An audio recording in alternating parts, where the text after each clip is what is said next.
है उसमें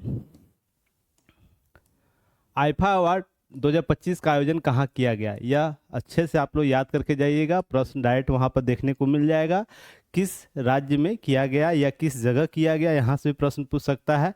IIFA award 2025 में सर्वश्रेष्ठ निर्देशक का पुरस्कार किसे प्राप्त हुआ या किसे दिया गया, यह भी प्रश्न के तौर पर पूछा जा सकता है।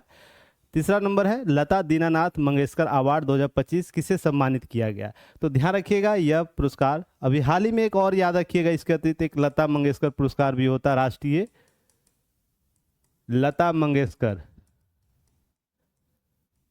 तो यह एमपी सरकार, एमपी के द्वारा दिया जाता है, मध्य प्रदेश सरकार के द्वारा, जिसे हाल ही में सोनू निगम जी को दिया गया है। तो ये सब सारे फैक्ट को थोड़ा अलग से कर लीजिएगा, पर आपको यहाँ पर लता दीनानाथ मंगेशकर अवार्ड 2025 की बात हो रही है। उसके बाद सर्वश्रेष्ठ अभिनेत्री की श्रेणी में 17वां राष्ट्रीय फिल्म पुरस्कार किनको प्राप्त हुआ या किन्हें दिया गया, यहाँ से भी प्रश्न पूछ सकता है।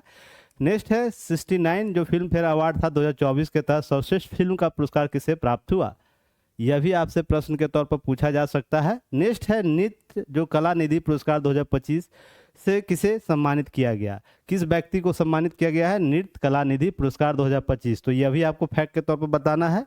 7वां नंबर प्रश्न है 2025 में हिंदी साहित्य अकादमी का जो बाल पुरस्कार है वो किसे प्राप्त हुआ है। ध्यान रखिएगा, वर्ष पर ध्यान रखना है, वर्ष आप लोगों को 24-25 करके दिया गया है, तो आप जरूर ध्यान रखिएगा 24। फिर वर्ष नेक्स्ट क्वेश्चन है 2024 का अंग्रेजी साहित्य अकादमी बाल पुरस्कार किसे दिया गया है, तो आपको हिंदी अंग्रेजी में बताना है। उसके अतिरिक्त आप लोग रिविजन कर लीजिएगा मैथिली में, कन्नड़ में, हिंदी, फिर उसके बाद उर्दू में, ताकि आप लोग जो लिस्ट दिया गया उसे अच्छे से रिवीजन कर पाए। फिर नेक्स्ट है 9वां नंबर प्रश्न है 2025 का मैथिली साहित्य अकादमी बाल पुरस्कार किसे प्राप्त हुआ, यह आपसे फैक्ट के तौर पर पूछ सकता है। नेक्स्ट है इंदिरा गांधी शांति निःशस्त्रीकरण एवं विकास पुरस्कार 2024 किसे सम्मानित किया गया, तो यह महत्वपूर्ण पुरस्कार है जिसे आप लोग रिवीजन करके जाइएगा, यहाँ से प्रश्न डायरेक्ट देखने को मिल जाएंगे।